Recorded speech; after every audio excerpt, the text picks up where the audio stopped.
গাবুর মরা মুই সারা দিনটায় বাড়ি খানত একেলকায় থাকো, তার কোনো খোঁজ নাই। আর গাবুর মরা বাড়িত আসেই ঠাঙের উপর ঠ্যাং থিয়া টিভি দেখিবে আর ইচিল বিচিল আও কারিবে।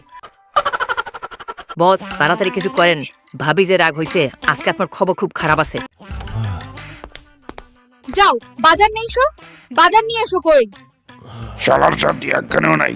অফিসে থাকলে বসের চারি, বাসায় থাকলে বউয়ের চারি। কি যে করি, এমনিতে কিন্তু মন মেজাজ খুব খারাপ হয়ে আছে। বাজারে গিয়ে যদি উল্টাপাল্টা কিছু করিস, তোর কিন্তু খবর খুব খারাপ আছে। ওই হাল্ক, যাবি নাকি? আয়। জায়গাটা আমি যাবো না, তোর এখানে জায়গা নাই। ওই বেটা জানিস ওখানে কি আছে? বউকে শাস্তি দেওয়ার জিনিস আছে, তুই ধরবি না। সর এখান থেকে। আরে কই গেলা, তাড়াতাড়ি আসো। বউ দেখো, তোমার জন্য আজকে তোমার পছন্দের গুড়া মাছ আনছি।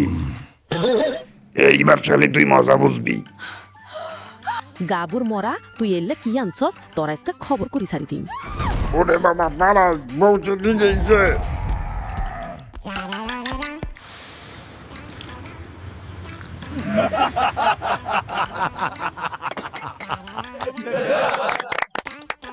কি ব্যাপার হাল্ক ভাই, এত হাসতেছেন কেন? বউ সারাদিন বাসায় চিল্লায়, তাই ছোট মাছ কিনে নিয়ে গেছি। এবার শালি ঠেলা বুঝবে।